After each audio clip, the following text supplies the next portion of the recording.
Bonjour, petite vidéo pour une carte de vœux. J'ai préparé la feuille, puis avec du drawing gum pour la neige sur les sapins et puis des projections de drawing gum avec une brosse à dents pour faire les flocons. Donc je commence par des teintes très foncées pour faire le ciel.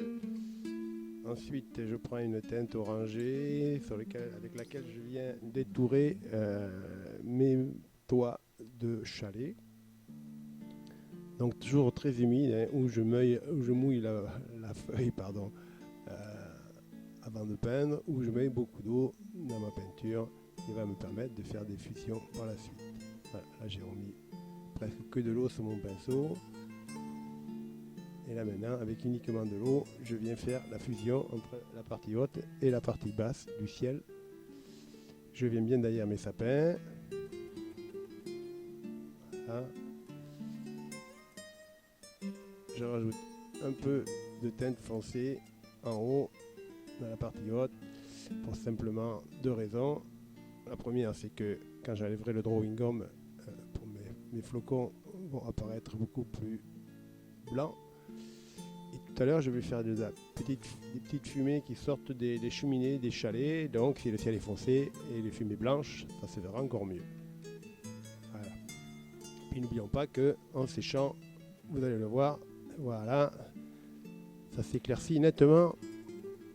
Donc là maintenant, j'attaque les sapins avec une teinte très foncée, donc de base de brun Van Dyck, de bleu outre-mer ou un peu de vert de vessie à l'intérieur, mais ça reste une couleur très foncée.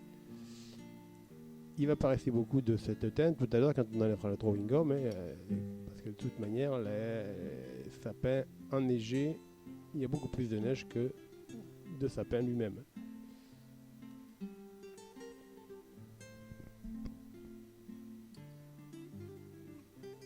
Voilà, on continue donc dans la partie basse des sapins, toujours très foncé, en bas des arbres.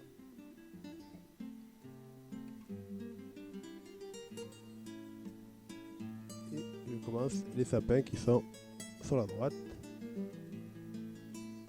Donc en essayant de ne pas faire les traditionnelles arêtes de poisson que l'on a tendance à faire lorsqu'on dessine un sapin. Voilà, donc c'est plus dans la subjection de la forme.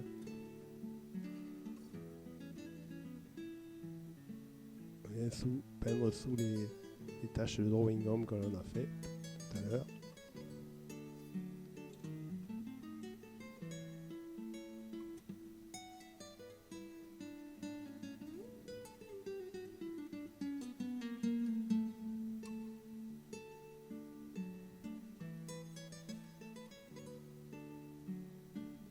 Voilà, avec des couleurs un peu plus bleutées, tirant un peu sur le mauve, je viens faire mes ombres. Donc je les peins de manière spontanée, même si ça ne correspond pas exactement à la forme des sapins. Voilà, on fait des traits qui vont donner du dynamisme à notre aquarelle.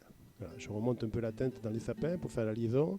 Et surtout, je viens peindre, voyez, dans les coins, le coin de mon aquarelle, qui tout à l'heure, quand j'enlèverai le ruban adhésif, nous fera bien la forme rectangulaire désirée.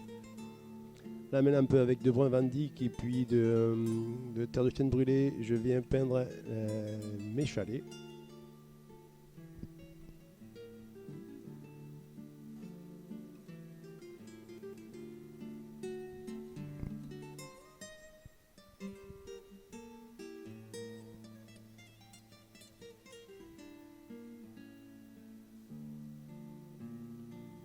Donc j'y suis, je peins les cheminées. Voilà, une pointe un peu plus foncée, hein, avec du brun Van Dyck pur par exemple. Je viens faire les avant-toits, tous les avant-toits et en haut des murs. Voilà, là il y a ce mur, ce côté un peu plus foncé. Une petite ombre sur les cheminées, tant qu'on y est. Voilà, la liaison avec mes sapins. Et puis là, mon toit, je vais venir le définir en suggérant quelques pointes sapins derrière qui vont me délimiter l'arrière de mon toit et me relier ensemble. Maintenant, je commence à faire quelques petits détails, donc avec un pinceau traceur. Voilà, un peu des zigouigouis, des branches devant, des arbustes qui vont commencer à me faire la liaison entre l'avant-plan et l'arrière-plan. Voilà. Donc des taches, des bouts de branches qui peuvent être par terre. Tiens, tant que j'y suis, je fais une fenêtre. Voilà, j'aurais pu la faire jaune, ça aurait donné un peu plus de chaleur, mais voilà, bon, là je l'ai fait noir. Peu importe. Là, je commence à faire des ombres, donc les ombres des tas de neige. Hein. Donc la neige, il y a une épaisseur sur le toit, donc il y a un côté à l'ombre. Et puis il ne faut pas que ces taches soient trop blanches, parce qu'il ne faut pas qu'elles ressortent trop, ces zones de neige. Donc on n'hésite pas à y faire une petite ombre. Devant là, pareil, je vais faire une liaison, et toujours pour la même raison. Hein, si je laissais tout blanc, tout à l'heure quand j'enlèverai le scotch, on ne verrait pas la limite de mon aquarelle. Donc là, voilà, ça me permet de limiter le cadre finalement. Et puis ça fait le lien. Tant qu'on est un peu dans l'humide, là je viens faire quelques coups de pinceau avec mon pinceau traceur et je viens faire le lien avec la partie arrière.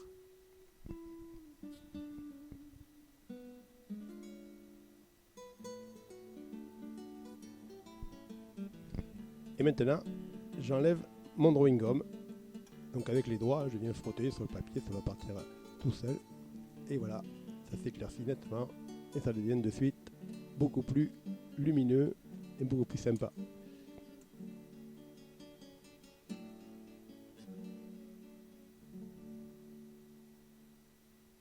Voilà, tout est parti. On va pouvoir continuer à peindre.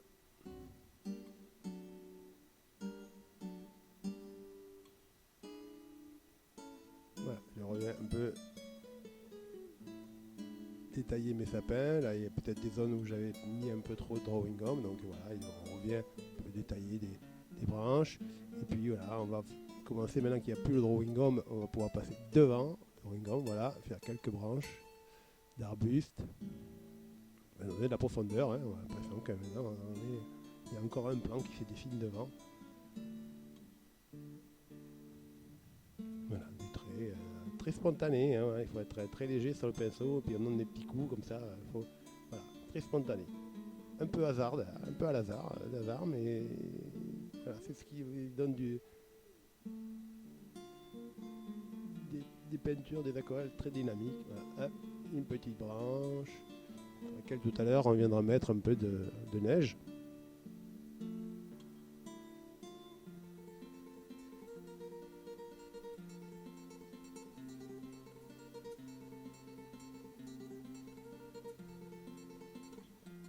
Là, je fais l'ombre, toujours pareil, l'ombre de ma neige. C'est les tas de neige qui a posé sur les branches des sapins, donc il y a un côté plus lumineux et un côté qui est à l'ombre. Et de suite, ça va donner un peu de relief.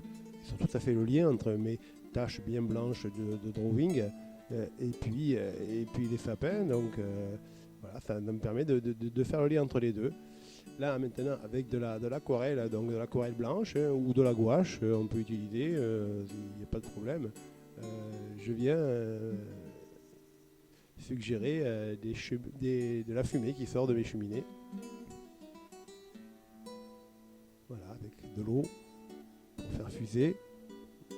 Voilà, je rajoute de l'eau avec un pinceau et ça va faire les fumées. Les ombres portées des cheminées. Un peu, un coup de doigt, c'est gomme.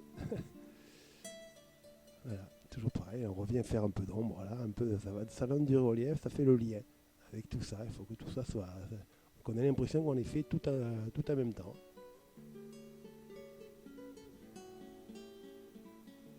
Voilà, on va avoir fini pratiquement notre aquarelle. Voilà, quelques traits, quelques taches. On fait les liens. Allez, c'est le moment de